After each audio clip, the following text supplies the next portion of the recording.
Let's take a closer look at Sheffield. Now, this is a brand, I knew they existed. I remember seeing them, but it wasn't until my buddy Greg reminded me of them, told me to check them out. I searched online real quick and discovered I really like the way they look. And this one really I keyed in on because this is a gift watch to one of my son's good friends.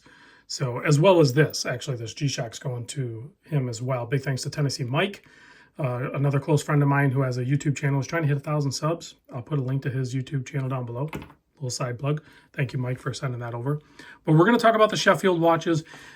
So I ended up picking up one for Ryan, and this is his. So we'll cover that one. But I couldn't help myself, and I picked this one up for myself. This is the just GMT white is what it's labeled as. I'll put a link in the description down below to these watches. I have no affiliation. I didn't reach out to them. Listen, the price was low enough on these that I was like, well, I want the gift watch anyway, so I'm not going to ask for a gift watch. I want to buy it. And then I like this one well enough to, yeah, pay $238 for this, not including the strap. This is a different strap. This is a Watches of Espionage strap, which I can put a link to this down below as well. These are kind of expensive, but fun. So real quick, before we get into the details of the watches, Sheffield's actually an older brand. It was a Swiss brand back in the 60s. And they progressively grew, and things just, whatever, they didn't pan out. So in, I think, 1972, right in that time frame, they ended up closing down. Financial problems, whatever. But there was a bunch of Sheffield watches out there. They were good watches. And the current owner, Jay Turkbus, hopefully I'm saying your name right, Jay, when he was 11, he was gifted a Sheffield watch. And it kind of always just, you know, that's how it is. One of those first real watches that kind of just stick with you, resonates with you. Well, he's a fan. Well, he revived the brand in the 2020s. I'm not sure exactly what year, but he's well-traveled. Obviously, he knows what he's doing, and searched for a good place to remake this brand, make this watch, right? So he revived the brand, and he's very transparent, so much so that the information is right on the case back, quite frankly. Tells you what movement it's in, or is in it, you know, sapphire crystal, and then if you look even closer, it says Japan movement, cased in China. Complete transparency. It's on his website as well. Go check it out. You can peruse that, and you'll see that the details are there. So, and they're wicked affordable. So I see like no downside here. The one downside that potentially I thought was going to be there, and honestly I welcomed it in talking to my buddy Greg and just rediscovering the brand, was potential tariffs. Because he's like, well, they're going to come from China and blah, blah, blah. I was hoping to actually share that with you and have that experience with a tariff on a lower priced watch. Turns out these shipped from Utah. So there was no tariff. I purchased the watch in the USA. So I don't know, once his inventory runs out, if the price is going to go up or however that works. I haven't talked to the owner. Maybe I'll reach out to Jay and see if he's interested in talking. He's done some other media stuff with some other, you know, written form and stuff like that. So I'm sure he's receptive to that. But let's get into this. I want to cover mine first, the white dial one, because it really resonated with me. And then I'll close out with, of course, Ryan's watch. So this guy here, stainless steel case, of course, I'm going to smudge the heck out of it. It's polished on the sides, but I measured the case at just under 40 and a half. It's like 40.4 millimeter for being exact. The lug to lug is a 47.8. You do have drilled lugs. The thickness is 14 millimeter flat sapphire crystal with a date magnifier. And it's functional. It does increase the date. It makes it a little easier for my old eyes. And then you have a 20 millimeter lug opening. It comes on this Tropic rubber strap, which is completely adequate. I just wanted to, you know, mix it up, make it different, make it mine. 7 millimeter crown that is a screw down crown, 200 meter water resist. And then you have a unidirectional 24-hour bezel. I feel like it should have been a bi-directional. You guys know my feeling on that. But it's still a pleasant enough bezel. You got to remember, this is a $238 watch. So yeah, a little bit of setback on it. And it might feel a little spongy, but it's completely fine. I love the look of it. The broad hour hands used, the tones of and a stark white dial. Like, so many companies do like this silvery look to the dial to make a white dial. I love these just complete white dials. I like the font of the Sheffield branding, all sport, of course, and then there's multiple watches within that category. So just a good, clean watch. I have no complaints with this thing. Let me think here. NH34, we kind of covered that because that's on the case back. So now I'll give wrist shots back to back, and let's get into this guy here. This one is called the Camp 25 Diver 1A. This one I think is going to be a perfect fit for Ryan. They do make a 38 millimeter as well, so if you prefer a smaller watch, but this is going to work. Again, 120 click bezel, has like a, I think a PVD aluminum bezel insert on this one, and a much more audible and good traction on the bezel, more so on this one than on the GMT.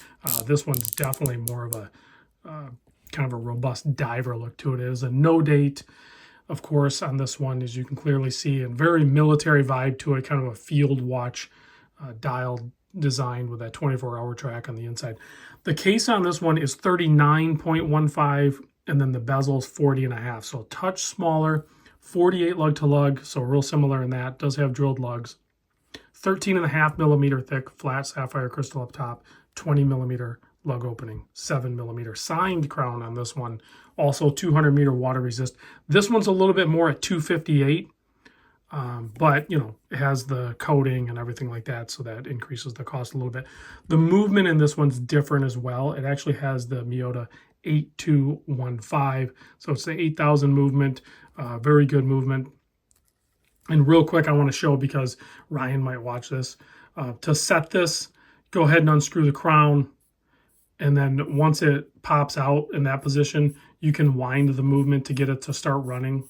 You know, give it 20 or 30 turns, whatever. Don't have to get too crazy. And then, you know, hack the movement. You can do it at an intentional spot, like close to the 60, and then say it's 830, right?